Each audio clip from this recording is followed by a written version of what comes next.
The protagonist's name is Gao Xiaoling, and he was just an ordinary high school student. One day, he was late because his friend turned off his snooze button, so he ran out in a hurry and ended up getting hit by a car. An incredible death for the boy. And now, there he is, face to face with a giant monstrosity, devouring a bunch of people in this apocalyptic world. A samurai is slicing through the tentacles, but the bald guy already warns that the creature can regenerate way too easily. Xiaoling explains that when he first arrived here, he thought he was the chosen one, the person summoned to another world to save everyone. However, he soon realized that something was off about his transmigration. The first time, he tried leading the survivors, but he quickly got bitten in the neck and died. At least as soon as his eyes closed, he woke up in the same place again. On the second attempt, he managed to avoid the zombies as much as possible, but in the end, everyone starved to death. The third time, he disguised himself as a zombie to sneak into secret locations and get food, but the military was looting everything and ended up killing him. On the fourth try, just as he managed to stabilize a base, he got betrayed. Man, this kid is experiencing every possible bad ending. Of course, there was the 6th, 7th, 8th, and many more times where something always went wrong. Now he's on his 9th life, in which he tried not to do much and just keep things chill.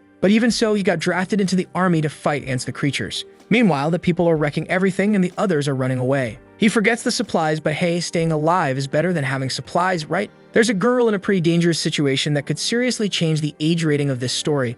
Come on, someone just help her already. Xiaoling is thinking that since he can't stay alive anyway, he might as well try to have some fun this time. So he lets out a yell and starts running towards the chaos, sparks of electricity crackling around him. The ones who were running away wonder if this kid actually knows how to fight or if he just has a death wish. There goes our boy, wielding his electric sword, ready to strike, and he manages to slice through it like butter. The people around just stand there, dumbfounded, tears in their eyes. The girl runs up to thank him, but he just dashes away, telling her to get out of there. He rushes into a convenience store in the back, and sure enough, it's packed with food. Since he's been eating garbage for the past few lives, he immediately starts devouring everything without a second thought. A sip of Coke, something he had been missing so much. And the others just stand there watching this guy shamelessly consume everything. The creature comes at him with a tentacle strike, but Xiaoling is unbothered. He can finally die without regrets. However, as soon as he opens his eyes, strangely, he's still in the same place. He doesn't know if he died and respawned again or if he never actually died. That's when someone speaks up, saying, yes, he did die like an idiot and was revived. He looks around confused about who's talking, but you guys already know, right? It's the system itself. A glow appears behind him, and in an instant, our boy grabs it, shouting that the damn system finally arrived. He died 9 times without it. The bastard took way too long and has no idea how miserable his life has been. The little system immediately jumps out of his arm. He looks to the side and asks the host to calm down, saying it had a small accident. Our boy demands to know what happened that made the system take 9 whole lives to show up. The little system explains that it was all because of another system friend of his who turned off the alarm, but he knows our boy won't believe that. But considering that this was exactly how Xiaoling died, he says he actually believes it. Then he says it's fine. The important thing is that the system finally arrived. Now, where are the equipment, the golden items, and all the riches of the world? The system replies that before anything, he has to receive some instructions. At this moment, he is in a post-apocalyptic world, and his mission is to restore peace to this place. Only by succeeding in this will he be able to return to his original world, and if he fails, he will be completely annihilated. The truth is, he had 10 chances, but he already used up 9, so this is his last one. Our boy tells the system to explain this properly, but the system just tells him to forget about it. It's just a minor detail. The important thing is that he has 1 life left and every minute counts. Xiaoling suddenly feels something and the system announces that it's time for his first mission. He has to sell snacks and drinks to collect 50 crystals, which can be exchanged for attributes and other rewards. Our boy is already imagining himself on the streets with soda cans. Immediately, he wonders why the hell his mission is to open a street stall and start selling food. And to make it worse, there are a bunch of zombies that are about to swarm the place. He instantly takes off running, shouting that he's going to get eaten before he even sells a single thing. He's running for his life, but the little system asks what he's so afraid of. Obviously, he shouts that he's afraid of getting bitten and dying. Then he suddenly stops and remembers he has a system now. So he immediately demands that the damn thing kill these monsters already. The system tells him to call it number 2333. And our boy, feeling all cool, tells 2333 that it should definitely give him eagle-like speed, bear-like strength, or something awesome like that. However, when he checks his system stats, he sees that the information is unavailable. Something feels off. He asks the system what's going on,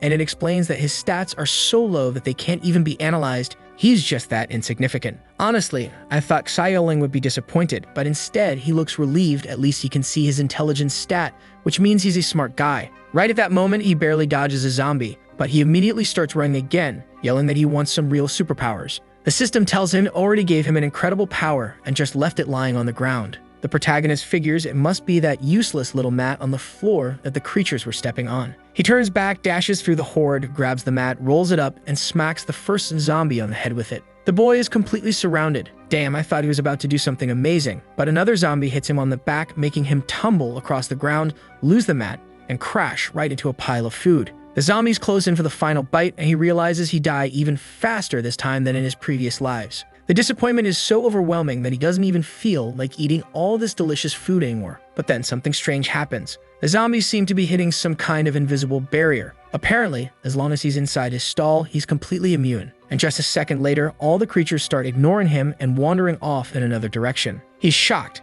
It's like he just became invisible. So this old mat wasn't so bad after all. He even strokes it, saying he'll never criticize this piece of silk again. I'm just gonna call this system Blue Ball from now on, otherwise it'll get confusing when I refer to this system and when I mean this little troublemaker. Our boy asks Blue Ball what will happen if he encounters other types of mutated creatures, to which Blue Ball responds that as long as he's inside his food stall, he's immortal. Now Xiaoling finally realizes he has a real chance to survive. The fool starts dancing, saying this mission might actually be easier than he thought. But Blue Ball warns him not to get too excited. The effect only activates 3 times a day. If he doesn't complete the mission within that time, the function will deactivate and he'll become a target for the monsters again. Oh, and you better remember, the sun is going to set in 30 minutes. Once night falls, the creature's activity will increase drastically. On a mission in another region, Xiaoling complains that opening a food stall in a place like this is ridiculous. Zombies are everywhere, and he's the only human around. But suddenly, 3 guys appear, saying today's haul was great, and this surprise will make the boss happy.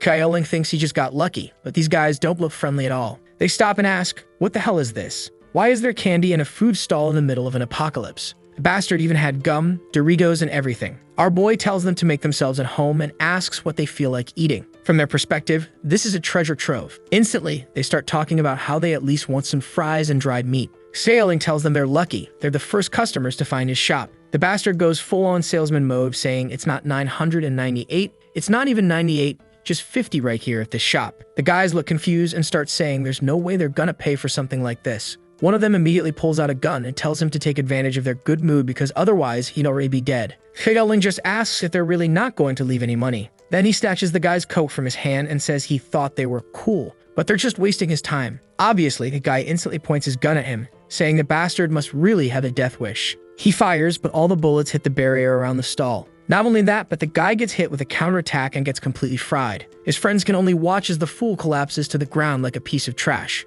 Man, poor guy really got fried. Looks like he's gone for good. The idiots stand around, wondering, damn, bro, did the gun just explode on its own? One of them says it must have been the guy's ability, but the one with the rock pattern tattoo scoffs, saying there's no way he has something that powerful. Meanwhile, our boy is loving his little cloth, realizing it's even better than he thought. The guys demand he explain what kind of trick he's using. Xiaoling replies that there are many ability users in this world, but there's only one chosen one. But back to business, he tells them that for 50 crystals, they can get tons of food and even take a picture with him. However, when one of the lackeys sees his friend die, there's no way. He's got to go visit him in heaven. Real brotherhood. One goes in for a stab, and the other throws a punch, convinced that the problem was the gun, not the guy. But as soon as the punch lands, it gets reflected, and the dude's arm turns into a noodle. Bro, don't tell me you're still gonna try stabbing after that. There's no way you're this dumb. But even the guy who was supposedly dead suddenly gets up, saying they should all die together and go to heaven as a squad. Our boy stares coldly, and the dude is clearly shitting himself. The moment Xiaoling stretches out his hand, the guy stumbles back, trembling. Then he bolts, screaming that there's no way in hell he's dying to this monstrous kid. At least he was the smartest side character so far.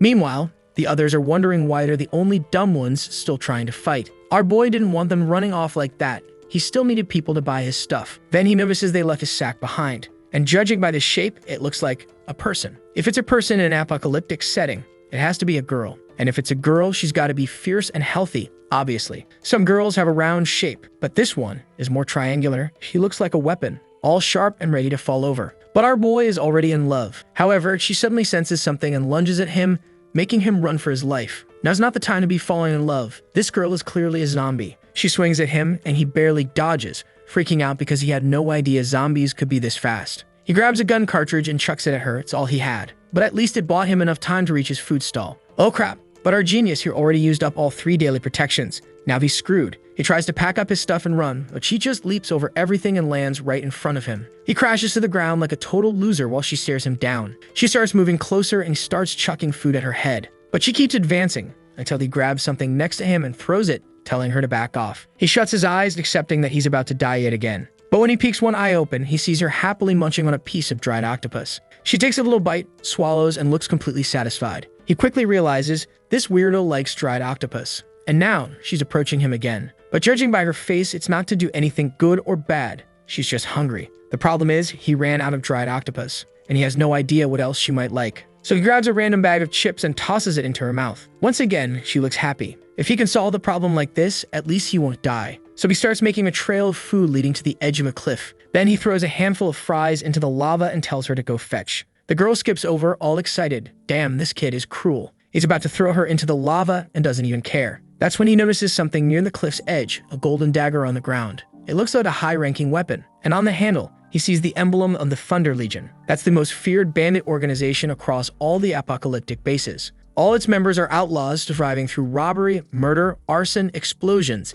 anything that keeps them alive. He figures this must have belonged to the guys who ran away after attacking his base. No wonder they were so aggressive and had so many weapons. He collects everything, never know when this stuff might come in handy. Then he sees that inside the same sack the zombie girl came from, there's also a bag full of crystals. At least this way he indirectly completed his mission for the day. But Blue Ball says that only crystals earned from sales count, so this doesn't qualify. Xiaoling protests, saying that damn zombie girl ate his stuffs, so he's taking this as payment and it will count. Blue Ball calls her a zombie girl, but Xiaoling insists he was never told he had to sell food to a human. Then he drops to the ground, throwing a tantrum, whining that he got the worst system ever. He completed the mission, but it still won't accept it. With that, Blue Ball gives in, saying fine, he completed the daily mission and can now upgrade his attributes. Not only that, but his food stall got an upgrade too. Looks like our boy unlocked some kind of fryer. He doesn't seem too excited about it and just decides to check his inventory. Inside, he finds water, rice, meats, vegetables, everything needed to cook and sell food. He asks Blue Ball if there's anything else.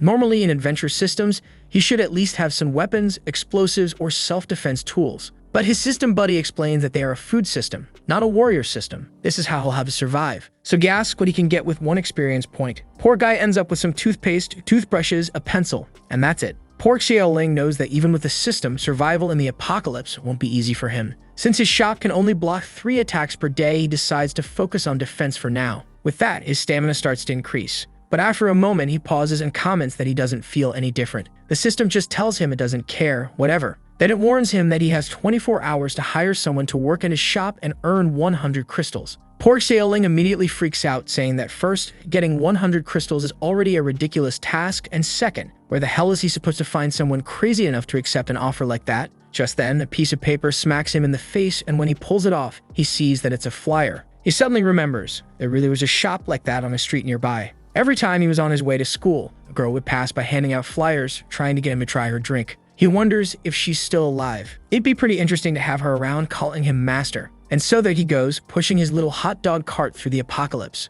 But right from the middle of the lava, the zombie demon girl emerges. And damn, she's completely intact. She goes back to his shop, but our boy is already gone. She looks around all sad before suddenly taking off running. Looks like that nearby street thing was a lie, or maybe he stopped to take a nap because by the time he reaches the girl's place, it's already the next day. And when he opens the restaurant door, boom, full of zombies inside. He just apologizes for intruding and calmly closes the door. But the next second, he's sprinting away in panic, wondering why these bastards are so persistent today. One of the bigger zombies jumps at his shop, but man, his shop's defense system is no joke and sends the thing flying. The problem is they used up one of his daily defenses, and the zombie that crashed to the ground twisted its body, turned its head around in a freaky way, and came running back upside down. The thing lunges at his leg, but Xiaoling reacts fast and kicks it right in the head, sending the poor thing flying like a soccer ball straight into a car where it gets crushed. Obviously, he has no idea where all this strength came from. Looks like that little power boost actually did make a difference. Then he gets a notification. Congrats on his first kill. His reward?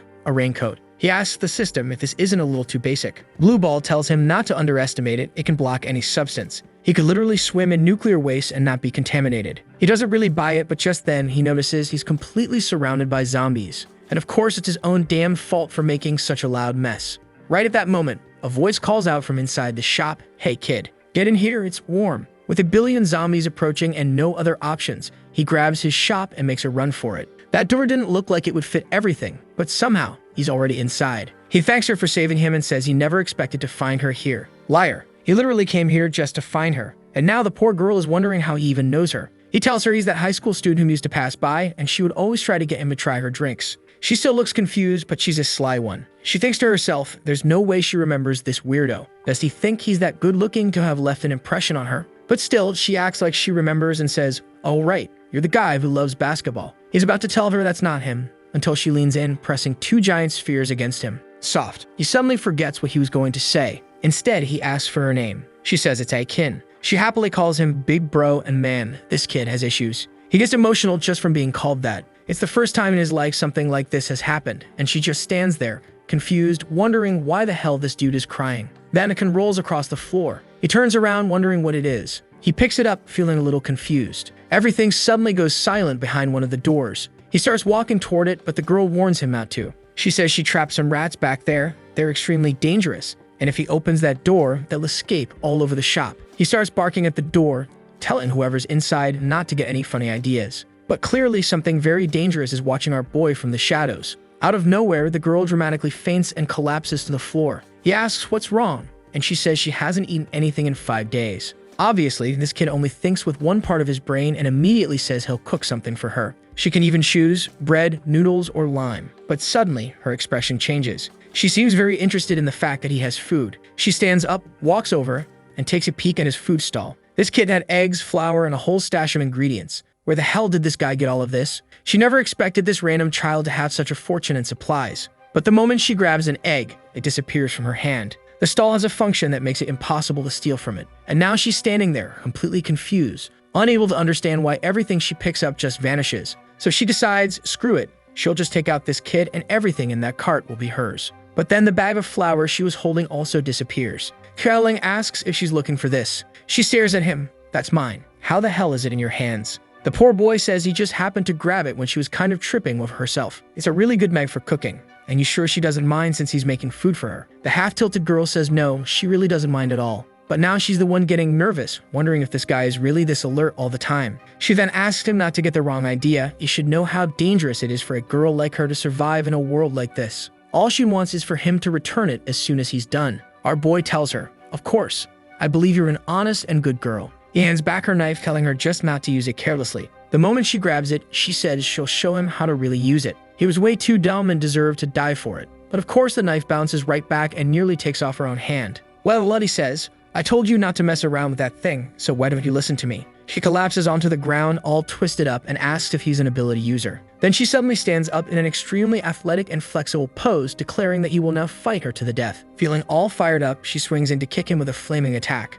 But he just pulls out a tiny pepper spray, and now she looks like a complete idiot. She starts rolling on the ground, and Xiaoling says, "Looks like you can't handle spicy stuff. But don't worry, I always adjust to my customers' tastes." He goes full salt bomb mode and starts seasoning her. Looks like he really does want to eat her, just not in the way I was expecting. Out of nowhere, the door flies open and 2 little kids come running out, screaming for him to let go of their boss. Our boy is confused, and one of the kids tells her not to worry. They are here to rescue her. But a second later, Xiaoling has already lifted both of them up, telling the little troublemakers to stop causing problems or they'll just make things worse. The overly seasoned girl gets up and tells him to let the kids go. If there's something to settle, it's with her. Our boy just tosses them toward her, saying, "Here, take them." And they all fall to the ground like a bunch of idiots. Sometime later, he finds the food they were hoarding and is now certain she's tricked plenty of people before him. She says that until now, she never failed a single time and demands to know how he figured it out so fast. But our boy simply replies, anyone who got tricked was just way too dumb. Not only could he see that there were still food scraps inside the cans, which made no sense for someone starving for 5 days,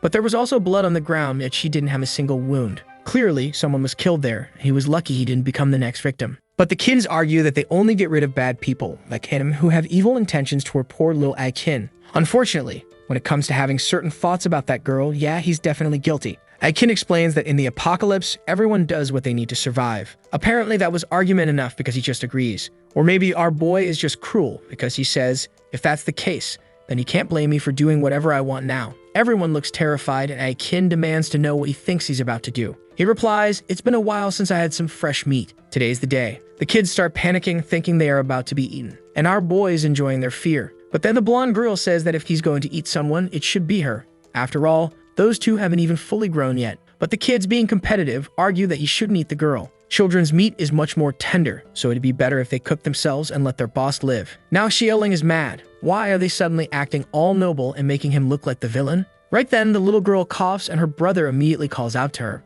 Aikin shouts that our boy is a monster for choking the girl so badly she can't even breathe. But our boy just shrugs and says their little trick to make him loosen the ropes won't work. Still, the little girl keeps coughing desperately. Xiaoling actually compliments her, saying her acting skills are really impressive. But the others keep insisting they're not lying. If this keeps up, she's really going to die. So our boy asks the system to check the girl's vitals. After scanning, the system reveals that she has a serious infection spreading through her body. If she doesn't get treatment, she won't survive more than 3 days. And just then, the girl coughs up a ton of blood, right as the system analysis finishes. Yeah, maybe she wasn't lying. He quickly unties her, and her 2 friends rush to help. Sometime later, they lay her out on the ground. Her condition only seems to be getting worse. He notices the wound looks like a bullet hole and asks, who the hell would be this cruel? That's when the blonde girl says it was the Thunder Legion. She explains that before everything went to hell, one of their mothers was just a regular customer at this shop. That woman had watched tons of apocalypse movies all her life, so the moment she saw someone get bitten, she immediately locked the place down. At first, everyone was united, waiting for rescue to arrive. But as the days passed and food ran out, human nature started to show. One guy argued that since the kid was so small, obviously she didn't need to eat as much as an adult. The mother protested, saying the child was sick and had to eat. The guy didn't care. If she was already in bad shape, she wouldn't survive 2 more days anyway, so giving her food was just a waste. That's when the little devil of a kid bit him. He was about to grab the kid and punch him in the chest, but that's when Aitin arrived and swept the guy's legs out from under him. She caught the boy midair and demanded to know why that man was stealing from others. But the guy just crushed the bread in his hand and scoffed, saying it couldn't even be called food. In the end, they were all going to starve to death anyway. Aikin simply turned her back to him and said she didn't know him anything. If he was so hungry, he could go out and find his own food. But clearly, he was just a coward who would rather fight kids than fight zombies. Obviously, the guy did not like hearing that. And do you think people are going to act rationally in times like these? Not even close. An old lady suddenly spoke up, saying the man was right. Hunger was serious, so Aikin had to give him more food. Another woman added that in this kind of world, she needed to use up all her supplies now and later they'd pay her back once things got better. Aikin explained that this was just a tea shop. Obviously, it didn't have unlimited food.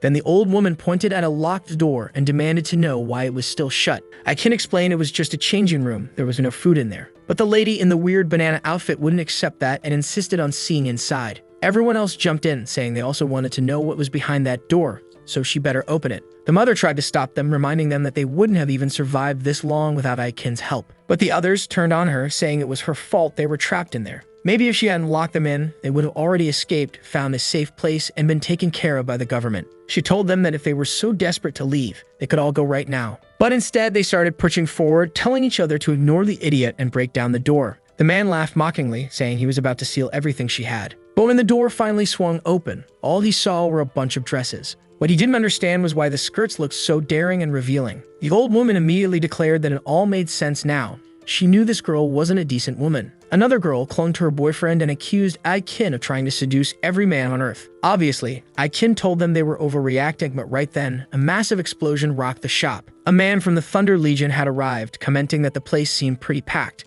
The moment he asked who they were, one of the other guys immediately stepped forward, introduced himself, and demanded that he hand over food. But instead, the man pointed at Aikin and accused her of hoarding all their supplies. The second the guys saw Aikin, food was no longer their priority. The bastards were already saying that tonight's feast was going to be her. Obviously, she took off running while the idiots who stayed behind were all captured. One of the guys managed to grab her shoulder and told the lady not to run so much. But she spun around and nearly slashed him with a knife. The guy lost his patience and said it looked like she was more interested in dying. That's when the little girl suddenly jumped in front of her and took the bullet meant for her. Everyone went into a panic and the leader of the group yelled at his men saying no more gunshots. They were about to attract a swarm of zombies. But then he immediately shot again and killed the mother too. What the hell? He ordered an evacuation and told them to leave nothing behind. Damn, these guys massacred the shop. When they were about to finish off the kid and the blonde girl, someone suddenly grabbed him from the side, stopping him. A little boy screamed for his mother, begging her not to do this. But the man was elbowing her repeatedly, saying she was going to die like this. Still, the mother only whispered that she was leaving Xiao Lei and Xiao Ling in her care. With that, she turned around and yeeted herself out of the window. Man, where did this woman find that kind of strength? And right before she went, she wrapped her arms around the guy's waist and pulled a pin from his grenade. Damn,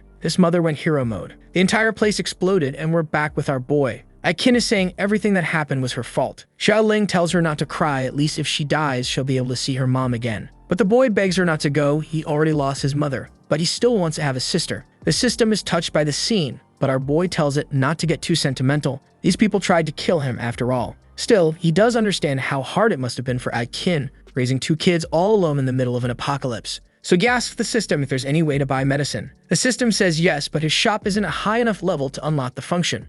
Xiaoling snaps, "You gan thing. You said you felt bad for them, right? Then give me something to heal this girl already." But the system refuses, no special exceptions. Now our protagonist is really starting to get annoyed at this system's excessive sense of justice. Right then, it pulls up his food cart, saying that while flexibility isn't an option, there's a way to make it work. One thing the boy never knew was that food made from his stall had healing properties. Xiaoling stares. "You could have told me that earlier. This is gonna be easy then." But then the system reveals, actually, the healing effect of the food depends on the chef's level. So obviously, this is gonna be trash. With no other choice, he says he'll just have to try anyway. Looking at his ingredients, he wonders what he can make, and then he gets an idea. He cracks an egg, makes a dough, adds some seasoning, and throws it over the fire. The trio of idiots watches, wondering what the hell he's making and why it smells so good. Kin stares at whatever apocalyptic thing he just cooked up. She asks what it is, and he tells her not to worry. It's not poisonous. It was an egg waffle, something he loved as a child, and he asked her to give it a try. All cute, she thanked him, saying it looked really nice. Then she took a bite and immediately said it was incredibly sweet and flavorful. Out of nowhere, she suddenly stood up, and Kin told her to be careful. But the girl revealed that, just like that, she wasn't feeling any pain anymore. Kin placed a hand on her forehead and realized that her fever was actually going down. Normally in stories, the hot blonde is dumb, but this one was different. She immediately knew it was something about our boy and his food. She asked what he put in it and whether he had some kind of special ability. But our boy just smirked. "I'm not revealing my secret, but I will say that she needs to eat a lot more of these to fully recover. This one was free, but next time, I'm charging. Bastard." Kin then told him that if he cured the little girl, he could have everything in the shop. But the guy just shrugged, saying food wasn't something he lacked, like he needed that stuff. What he wanted was her. Damn, our boy knows how to play the apocalypse game. Obviously, the kids immediately spoke up, saying they knew he was dangerous. They begged him not to hurt her that way, and once again, our guy was stuck looking like the villain. So he quickly clarified he just wanted to hire her to work in his food stall. That's all. The trio huddled together, and the boys said they still didn't know what abilities Xiaoling had. Kin agreed, adding that while they were around him, food didn't seem to be a problem, so it was a great option. She agreed to work for him, but only if Xiaoli and Xiaoling could come too. Funny how the little girl's name was Xiaoling, all separate, while our protagonist was Xiaoling in one word. Yeah, I'm just calling her the little girl from now on, otherwise this is gonna get confusing fast. Xiaoling was already thinking this wasn't a good idea, especially since Chen immediately pulled out a contract, saying he had to sign and follow all the rules. It said they would only work from 9 a.m. to 5 p.m., had life insurance and everything. He pointed at it and said she was basically trying to get paid just to use the bathroom. She said that was exactly right, and if he wanted to hire a child, he had to pay for her rights too. But right at that moment, they heard a voice outside saying that delicious smell was coming from inside. The door started shaking, and the guys from the Thunder Legion said, just as expected, there were people in here. One of them reached for the little girl's waffle, saying, "I knew my nose never lies." But the boy immediately jumped in front of her, saying it belonged to his sister. And right in front of the boy, our protagonist stepped forward. The guy asked if he was really willing to fight over this. But Xiaolin just shrugged and said, "No, I'm just a simple vendor in this apocalyptic world. But if you guys want some waffles, I can make some too." The guy turned back to his boss and said, "Hey, I do kinda want some waffles." The boss just stood there, confused. Why the hell was this bastard selling waffles out of nowhere? Then he walked up to Xiaoling and asked how much they cost. For our boy, this was the perfect chance to finish his mission. So he pulled out a list and told the guy to check the menu. The guy saw that one waffle cost 10 crystals and asked if they were made of gold or something. But Xiaoling just said that in the apocalypse, ingredients were the most expensive part. The boss thought about it and agreed that made sense. "Alright then," he said, "we'll start by buying a few." The masked guy warned, "If this doesn't taste good, I'm beating you up and crushing that little shop of yours." The boss nodded in agreement until something soft, warm, and smooth suddenly brushed against his arm. Kin leaned in, smiling sweetly, saying, "Forgive my boss. Sometimes he can be a little grumpy." The man instantly started steaming, completely dazed. She complimented his chest muscles, saying he must have had plenty of experience fighting zombies. His men standing off to the side already knew. Yup, their boss just got defeated by his one weak spot again. Kin then told everyone to wait patiently while the food was being made and gave Xiaoling a little wink. Now he was thinking, maybe hiring this devil wasn't such a bad idea after all. The food stall was set, and he got to work cooking. The hungry crowd was beyond eager to finally eat something decent. Once everything was ready, everyone had their waffles in hand, digging in. The boss took a bite and immediately said it was delicious. The smell reminded him of childhood. Just for a moment, it made him forget all the horrors that had happened since the apocalypse began. Right then, our boy received a whole bag of items and the boss congratulated him, saying he really had some impressive skills. Then he said he was curious to see what else Xiaolin could make besides waffles. Xiaolin grinned, gave a thumbs up and said, "Oh, I can make a lot of things." The guy started shouting about fried chicken, hot dogs, spicy sauce, and all sorts of food. Others in the back started asking for Coca-Cola, sweet treats, fried pancakes, and everything else they could think of. And damn, the boss straight up ordered 10 of everything. But luckily, our boy said he needed way more ingredients to make all of that. The boss waved it off, saying not to worry. Just tell him what he needed, and they'd go get it. Xiaoling was impressed by this guy's confidence. Qin looked at the group and commented that, judging by their appearance, they seemed like apocalypse merchants. If they handled the item collection, then they wouldn't even have to risk themselves producing anything. Immediately, the two of them started offering a long-term cooperation deal to the boss, saying that accepting it would earn him discounts in the future. Everyone exchanged glances, wondering what each person would decide. Meanwhile, the merchants were laughing at the boss, saying that despite having such a big gang, he was still kind of broke. Our boy didn't like hearing that bit about him being broke. But then the boss said he hadn't been outside in a while and wanted to know where exactly he had ended up. Right at that moment, a car pulled up and someone came out saying that something was wrong. Wahoo and the others had been injured. Another group was now approaching our boy's shop, and this time it seemed like he recognized one of them. The boss immediately demanded to know who did this to Wahoo. Damn, now that I look at it, it's those guys, the ones our boy absolutely wrecked. The idiot who got fried stepped forward and said it was some cursed kid selling stuff on the street. The boy was hugging a carpet and saying that he was the chosen one or something like that. The boss scoffed, saying it was ridiculous that they had lost to someone with such a massive delusion. One of his guys nodded, agreeing that if a chosen one did exist, it would be their boss. Even the pineapple-haired guy chimed in, saying they also thought that was the case, until they attacked the kid and all their attacks got reflected. The boss and another guy admitted they had never heard of an ability like that before, but Qin had. She had already been hit by something very similar. She clearly remembered the moment she tried to stab him, only to be flung away. She glanced back, wondering if it was that damn brat's doing. And the moment she saw him slowly sneaking away, she knew. The boss declared that whoever did this would die for messing with the leader of the Legion. The whole group froze in fear and started whispering, "Was this guy Lai Hong?" Qin walked up to him and asked if he was really Lai Hong, the leader of the Legion. The idiot standing next to him confirmed it, saying that everyone always got surprised when they found out who he was. And the guy grinning said that because of the delicious waffles they had made, if they ever had any trouble, they could just call him. On the other hand, the kids were furious, saying he was the leader of the group that had killed their mother. Lai Hong picked up the two of them and asked what they were talking about.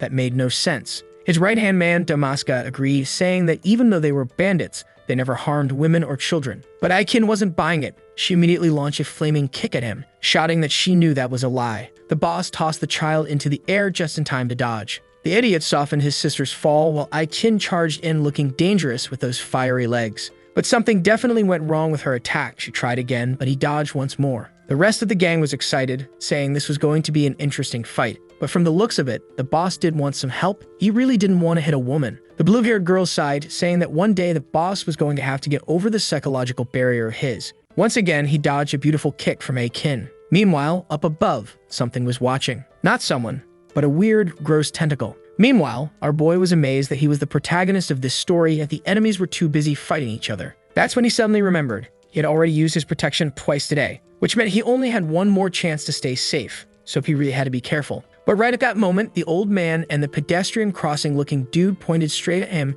shouting that he was the bastard. In the same second, the boss, tired of playing, grabbed Qin by the ankle and flung her toward one of his men. Then he walked up to our boy and said he was bold for beating up his subordinates and stealing his crystals. Our boy, feeling awkward, said it was all just a big misunderstanding. But the other guys weren't about to let him off easy. They yelled that this was the guy who beat them up, stole everything, and even made them lose their shipment. The kids proudly declared that yes, of course, it was him, because he was amazing and beat up everyone. And Qin smirked and said our boy was even braver than she thought. He was the type of guy who would actually hit women. I don't know if that was supposed to be a compliment, but it definitely provoked the boss. Because now the man was fuming, completely losing his cool. Our boy quickly told everyone to shut up before he actually got killed. And just like that, the leader said he was done with all this. It was time to end this. With a single punch to the ground, the entire area started crumbling. As the dust settled, Lai Hong stood there, unmoving, surrounded by the smoke. Qin was shaken. The guy had destroyed the entire concrete ground with just his hands. Meanwhile, the kids were panicking, wondering if our boy was okay.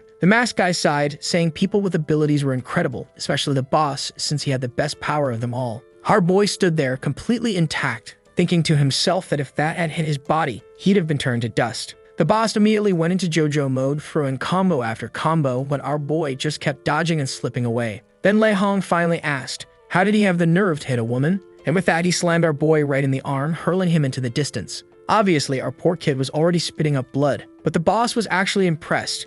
Unlike everyone else, this guy didn't disintegrate the moment he touched him. However, Lei Hong was already advancing towards him, warning that even so, he was still far from being a match. The kids were panicking. They knew our boy had no chance. Kid, on the other hand, was thinking that if Xiaoling died, she and the kids would get everything in his food cart. Honestly, Kin, it's way more likely you'll just lose everything and get taken by the gang along with it. Xiaoling started muttering that these bastards were always just a bunch of thugs. But Lei Hong laughed and said our boy was pathetic. Even his own group had abandoned him. Then bam, another punch sent him slamming into the wall. Damn, that one had to hurt. His stomach was completely exposed and turning red. He already knew that dodging wasn't an option. The guy was way too fast. The only choice was to use that trick. He knew that the stronger the attack, the stronger the force that would be reflected. With only one shot, he started running straight toward Lei Hong. Lei Hong smirked. Finally, you're acting like a man. Then you'll die like one. But just as the punch came, Xiaoling slid under his arm and through his legs. And hold up, did he just pull down the guy's pants while passing by? Now the dude was just standing there, blushing, completely confused about why this kid would do something like that. Everyone else was looking around confused while one of the guys burst out laughing. Our boy's plan to piss him off as much as possible had worked. The veins on Lei Hong's face were bulging. He was about to explode with rage. He lunged at Xiaoling, yelling that this time he was dead. But Xiaoling was about to mess up because he was eyeing a little knife on the ground. And sure enough, in that instant, he rammed his shoulder into one of the guys, making him drop Kin and snatch the knife from his leg. He yelled that he was going to avenge their mother. Kin and the little girl both shouted at him to be careful, while the masked guy pulled a gun and fired at the boss, telling him to get out of the way. Xiaoling snapped, you bastards. Didn't you say you don't hit women and children? With no choice, he hurled his cart in front of the kid. The bullet was blocked, but now our boy had to take the full force of Lei Hong's fury-filled punch. In that moment, he knew this was the end of his life as the protagonist. Seriously, his Redan curse. Just as the punch was about to smash his face, an explosion went off inside the shop, and stepping through the smoke was our healthy zombie girl, as always looking stunning and probably hungry. The moment she entered, the guys noticed something, but before they could react, she invaded the place. Man, she landed a brutal kick right into Lei Hong's face. He sniffed the air, completely dazed, but she just stared at him, swaying something dangerous in her hands, and we already know this guy cannot resist. Meanwhile, our boy immediately recognized who she was, and damn, she decked him. One beautiful, powerful punch sent the boss flying. He smashed into a wall, coughing up smoke. The gang was shocked. The pedestrian strike guy immediately realized this was the same woman they had captured before. Right away, everyone pulled out their crossfire guns and started firing. But she elegantly dodged every shot. They already knew no normal zombie could move like this. They had to be careful. She landed gracefully on top of our boy's food stall, just as one of the guys swung an axe at her. Xiaoling, crying, yelled for them to keep fighting, but away from his shop. He shoved her out of the way mid-attack, saving both her and the stall. The guys were losing patience with him. One of them yanked out a bazooka, and at least this one there was no dodging. Xiaoling begged them not to fire something like that at his humble little shop, but it was too late. The shot had already been fired. The zombie girl, however, just looked bored as she watched it coming. I thought she was about to dodge, but no. She dropped to the ground and saved the stall, making the shot barely miss. Our boy immediately praised her. Great job. And then, another explosion. Lei Hong started getting up from the rubble, furious. He declared that even if she was a woman, she would not be forgiven. But another explosion messed up the shop and a wooden beam smacked right onto his head. The guys looked at each other. Yeah, their boss was not having a lucky day. He turned to yell at the bazooka guy, who apologized, saying that girl was just too fast. Lei Hong, completely done with this, ordered them to end this now. The pedestrian strike guy stepped forward, saying he turned them all into Swiss cheese, but the zombie girl, still elegant as ever, continued dodging everything. Man, I don't even know how this family and our boy haven't died yet. Xiaolin quickly told them that they needed to take advantage of this mess and get out of there, before either the crazy zombie or the gang decided to come after them. But deep down, our boy was rooting for the zombie to win and eat everyone, and she just kept dodging every bullet with flawless movements, until she suddenly noticed our boy sneaking away with the food. Now it was serious. She grabbed a metal rod from the ground and hurled it midair. Right away, the pedestrian strike guy was disarmed, but his gun had AI and kept firing in every direction. Our boy did not have a single moment to enjoy himself, and now he had a whole family to take care of too. That's just tragic. Oh, and that AI gun. Yeah, the thing was floating in the air, randomly aiming at everyone. Finally, the damn thing ran out of bullets and dropped to the ground. Apparently, even the enemies had been hiding in fear of that thing. Now they were all wondering, where did that zombie girl go? Even our boy, hiding behind his stall, was asking himself the same question, just as he was about to say it was time to run. She appeared right there. The fan service blocker grabbed her skirt and threw a quick punch. With that, our boy immediately took off running in desperation, along with the rest of the crew. I'm starting to feel bad for the hungry zombie girl left behind like that. Meanwhile, up above, that octopus thing was watching our boy. She seemed to sense something and suddenly leaped toward him. Crying in terror, he yelled, asking what the hell he had done to make her chase him this much. But right at that moment, a tentacle shot out from the ceiling, going straight for him. She realized she wouldn't make it in time to stop it, so she threw herself in front of him like a hero. Damn, she's already caught. Now I'm really scared this story is about to take a weird, slimy turn. But then she was yanked away right in front of our boy. He jumped back in shock as she was slammed into the wall. And with that, the giant slimy octopus descended from the ceiling. Man, this thing was a lot bigger than I expected. It was taking up the entire space. Now that I think about it, how is this shop even still standing? It was never this big before. Suddenly, it's as huge as a football field. Lei Hong commented that it was a mutant, and the gang immediately pulled out their crossfire weapons to finish it off. But of course, every monster in this place could deflect bullets and dodge, so it was useless. And holy hell, the girl just became a puddle of blood after getting smashed into the wall. Like a plastic doll, her entire abdomen was crushed. She was already unconscious. Aikin said she had done it to protect our boy, but he didn't understand why she would do that. Once again, she reached into her little pouch, and when she opened her hand, inside was one of the snacks he had given her. The same one he had used to lead her to the lava, to kill herself basically. And yet, she had saved it and brought it back to him. She had kept it all this time. She was starting to remind me of that girl from that homunculus story. Never says a word, super healthy, just way too nice. Shirley asked if she even understood anything, and our boy snapped at the system, demanding, why the hell is this girl acting so human if she's a zombie? The system analyzed her and explained that a very few creatures could receive the zombie virus while keeping part of their consciousness intact. Basically, she had about the same intelligence as a dog. The girl was writhing in pain on the ground, and Aikin started to pity her. The siblings asked if zombies even felt pain, and whether she was going to die. Shirley said that as far as he knew, zombies only died if you cut off their head or blew up their brain. The little girl protested. She had tried to save their boy, so she couldn't just die like this. But Aikin was blunt. Her spine and vertebrae are completely shattered. No way in hell she's making it out of this alive. Shadowland clenched his fists, angry. He knew she ended up like this because of him. He asked, System, can I give her one of my egg waffles to help her recover? But the system coldly responded, no, that only works for humans. To heal other creatures, you would need to upgrade his shop even more. Immediately, he demanded, then what's the mission to upgrade it right now so I can get that function? The system told him he needed to get a level 2 crystal within the next 24 hours. Our boy knew a level 2 crystal was worth 100 level 1 crystals, and the only way to get one was to kill a mutant. How convenient, there just happened to be one right in front of him. The gang with their infinite ammo was still firing away, at least keeping the monster in place. Finally, one of them realized the obvious. The bullets weren't piercing it. At that point, there was only one option left, pull out the bazooka as always. They fired a shot straight at the creature. The monster blocked it with its tentacle, and just as the idiot who fired started celebrating, I knew it wasn't gonna work. Not only was the thing totally fine, it looked like it had actually eaten the projectile. The guys were shocked. How the hell did this thing catch a bazooka round in its mouth? And now, they were about to get tentacles slapped for their stupidity, along with a spray of green, clearly corrosive poison. The pedestrian striped guy tried to run, but too late. Lei Hong shouted for everyone to start running. That liquid was acidic. They started grabbing debris and hiding behind cover. But then, another tentacle smashed down, crushing one of them completely into the ground. And now, that corrosive liquid was leaking everywhere. One of the gang members begged the boss to abandon them. He couldn't die trying to save them. But the boss refused. He kept holding up the slab of concrete, determined to help. His feet were already sinking into the ground when, bam, the tentacle pierced straight through the rock. Man, I really hope this story doesn't take a slimy turn again, because that guy just got grabbed. Okay,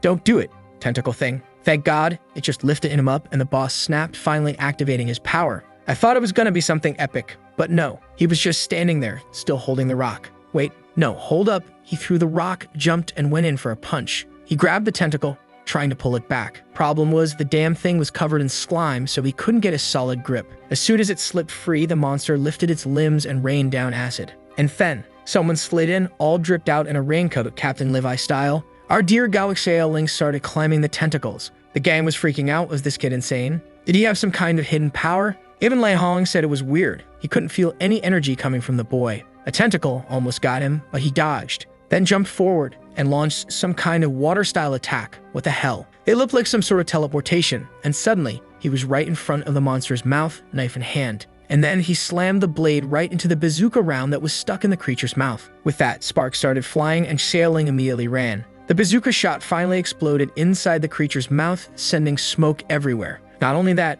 chunks of octopus started raining down. Damn, there was really nothing left of that thing. Our boy stood there, dripping in confidence, commenting that this raincoat was actually pretty useful. It had completely protected him from the explosion's impact, proving that the system's items weren't that bad after all. He told the system he wanted more stuff like this, but the damn thing just replied that he doesn't get to choose. At that moment, Xiaoling spotted the creature's body, walked over, and pulled out the level 2 crystal. Not only that, he also received an apocalyptic recipe book. And now, his healing abilities worked on any creature. He was intrigued by the cookbook, and the system explained that not many people knew fizz, but even mutants could be eaten by humans as long as you knew which parts weren't infected. Xiaoling immediately realized this was perfect for getting food easily. Totally worth it. Then he walked over to the zombie girl, who damn was still practically swimming in that pool of blood. He put something in her mouth. Was it the crystal? Or food? I don't know what it was, but 1 second later, she was on her feet, completely healthy. And this time, actually healthy. The girl looked thrilled, while Ai Qin, on the other hand, was stunned. Our boy had killed the mutant alone. Just a minute ago, he was running away like a coward,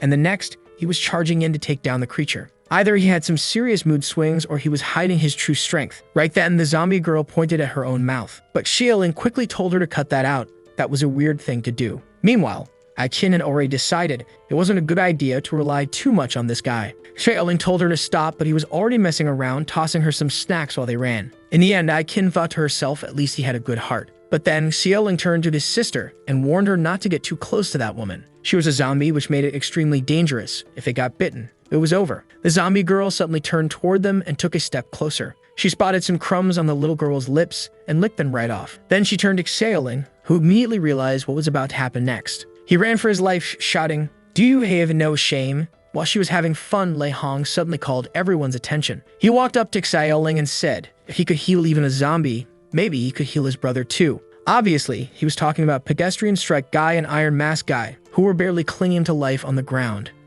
Xiaoling took one look at their condition and said, yeah, this looks pretty serious. Their skin was rotting and you could even see bone. Lei Hong sighed and said he knew that. That's exactly why he wanted Xiaoling to fix them. But our boy frowned. Why do you people keep trying to order me around? He remembered very clearly what happened when he tried to punch Lei Hong. That hurt like hell. Lei Hong understood what the kid wanted and just said, fine, name your price. Just as Xiaoling was about to name a number, Ai Qin suddenly placed a hand on his shoulder. He threw it off immediately and shouted, I'm not healing those bastards, no matter how much they pay. The kids nodded in agreement, saying that guy was a villain. Lei Hong simply responded, I already told you. We might be a gang of bandits, but we don't attack or steal from those who can't fight back. If one of my men killed someone you knew, then that person wasn't a good person. The kids immediately objected, saying that their mother had absolutely been a good person. He and his gang were the real bad guys. Ai Qin snapped at the boss, telling him to stop pretending. She knew that the moment they were all healed, he would order them to attack. But suddenly, Xiaoling said he believed him. The whole group went silent, completely stunned. Then our boy pulled out a red cloth and asked Xiaole if he had dropped it. Xiaole said yes. He had taken it from the group that killed his mother, so he would never forget who he needed to avenge. Xiaoling took out a knife and explained, even though the symbols looked the same, they were actually mirrored in opposite directions. To be honest, I had to stare at it for a solid 2 minutes before I even noticed. One lightning bolt pointed left, while the other pointed right. Someone was copying someone else's symbol. A kid nodded, adding that the real one was also much more precise. The kids commented that the fake one looked like something a child had drawn. The boss huffed and said to go easy on their symbol, it was made with a lot of care.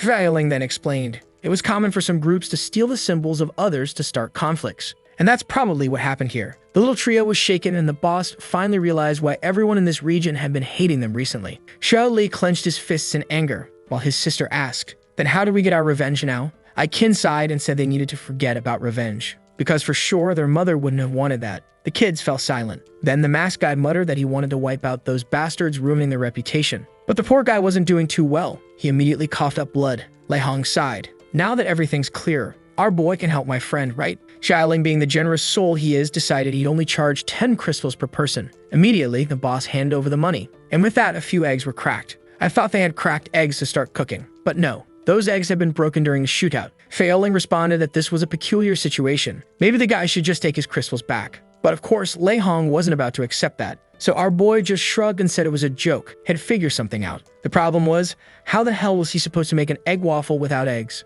That's when he got the idea to check out his new recipe book. His eyes lit up, he had found something perfect. He quickly scanned the ingredients he still had and started collecting chunks of octopus. Following the instructions, he first removed the membrane and those little suction things. Doom was basically in Minecraft mode. He transformed the entire thing into cubes, threw everything into a pot, gave it a mix, then tossed it onto the griddle. Once one side was golden brown, he flipped it over, added some salad dressing and a drizzle of tomato sauce, and finally topped it with grated potatoes to make it perfect. With that, his octopus takoyaki was ready. He brought it over to the guys and told them to eat up. It would help them recover. But pedestrian strike guy immediately snapped, asking if Xiaoling had lost his mind. Was he really giving them mutant meat? Lei Hong looked curious, wondering if it was actually safe to eat something like that. He simply replied that he wasn't giving the crystals back, so if they wanted food, this was what they were getting. The masked guy hesitated, took a whiff, and admitted that at least it smelled good. Then he decided to eat it, saying that even if he died, he couldn't pass up something this tempting. I wanted to see the bastard take off his mask, but apparently it was already in his mouth before I could even blink. Suddenly, he grabbed his throat. His friends panicked, asking what was happening. Why did he look like he was choking? Lei Hong glared at Xiaoling, warning him, "If something happens to my guy, you're dead." But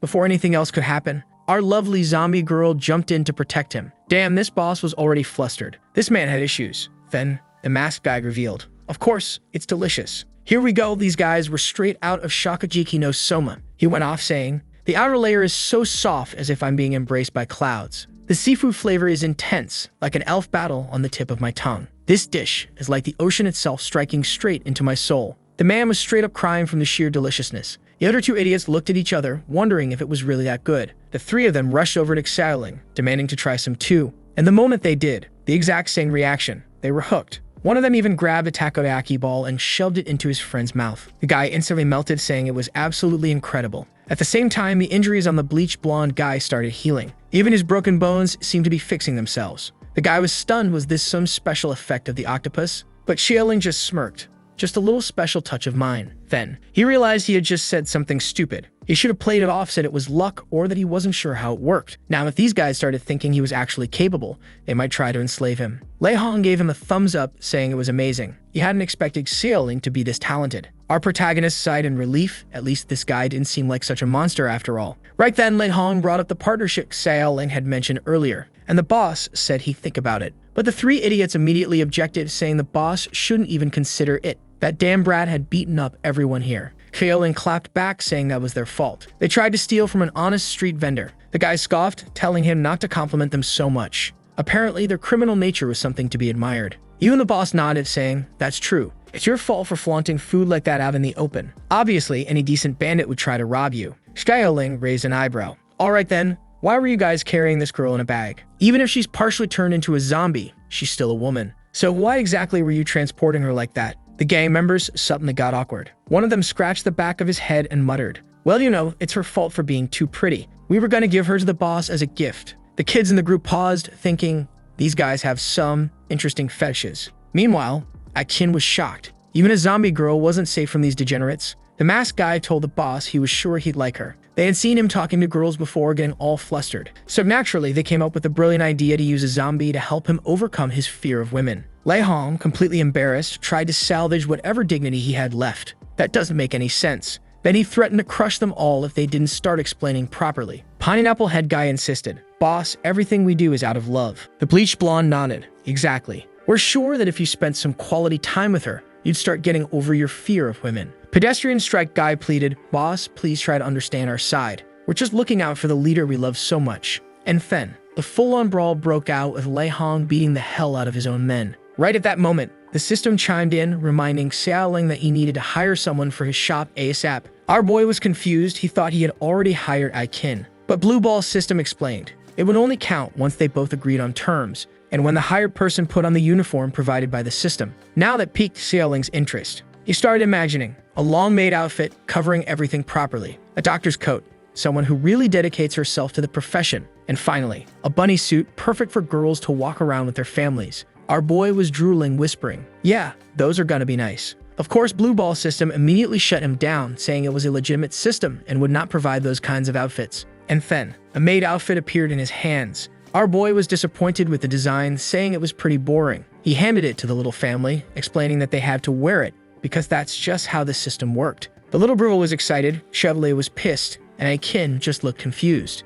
Xiaoling lied, saying it was only because their clothes were dirty, and asked them to put it on quickly. Kim was about to change right then and there, but Xiaoling quickly told him, her, to go inside if more privacy was needed. The bandits and even the blue-haired girl laughed, saying it was such a minor detail that he didn't even need to mention it. But Aikin really didn't care and was already trying to put on the new outfit. The problem was, Aikin was way too healthy, the buttons wouldn't close. Lei Hong, poor guy, had a hemorrhage on the spot and almost died. Our boy immediately snapped at everyone, telling them to stop staring and have some respect for the lady. And then, something smacked him in the head. He was confused, grabbed it, and stared at it for a second. Then he glanced back at Aikin. And no way. The Dan artist did this on purpose. Gave him the perfect body only to trap everyone here like fools. Setting that aside, the damn guy had abs our boy could only dream of. Wait, guy? Now Xiaoling was the one terrified, realizing that the real victim here was him. Aikin. No, he just smiled and said, I never said I was a woman. Why are you so surprised?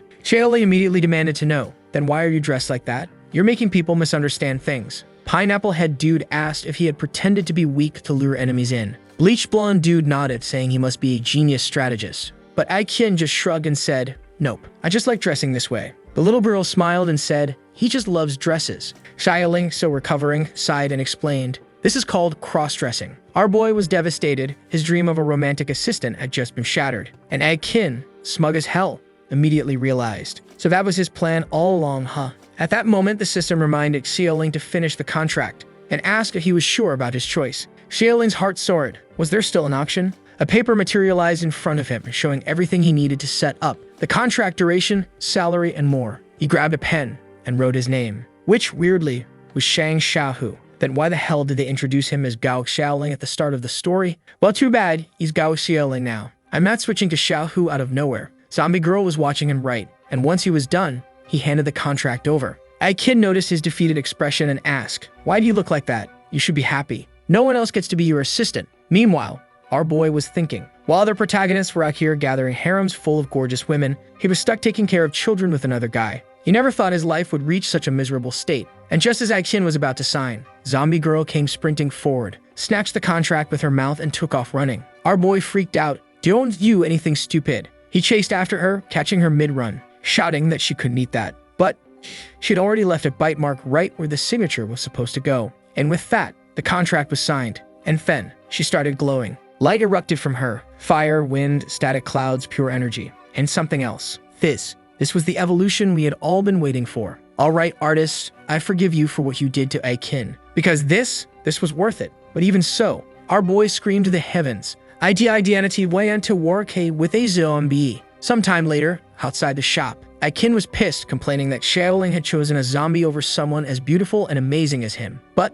considering the compensation he'd be getting, he wasn't that mad. Basically, he was still going to work for Xiaoling anyway, just without an official contract, which meant he could leave anytime he wanted. Xiaoling sighed. We can't stay in this destroyed place anymore, so what's the plan? Aikin suddenly grinned. I was just messing with you. I'm actually joining up with Lai Hong's crew. He said he'd look after me and the kids. So that's our best chance at survival. Xiaoling nodded. That's great news. Even though they're bandits, they seem like decent people. At least they'll protect the kids. Just then, the little girl called for Xiaoling. She handed him a card saying it had fallen when Zombie Girl started transforming. And there she was, wearing a badge with her name. Bai Feifei. Xiaoling thanked her. And at that moment, Lei Hong approached, handing him a location. It was where their base was for now. If you run into any trouble, come find us. Xiaoling glanced at the paper. It was the Qingshan prison, an extremely secure base with an alarm and everything else. He praises the choice and Lei Hong thanks him, explaining that before the apocalypse, obviously, no one would want to end up in prison. But now that everything started, it's the best place to be. At that moment, Aikin is already clinging to the boss, saying he really is very intelligent and incredible.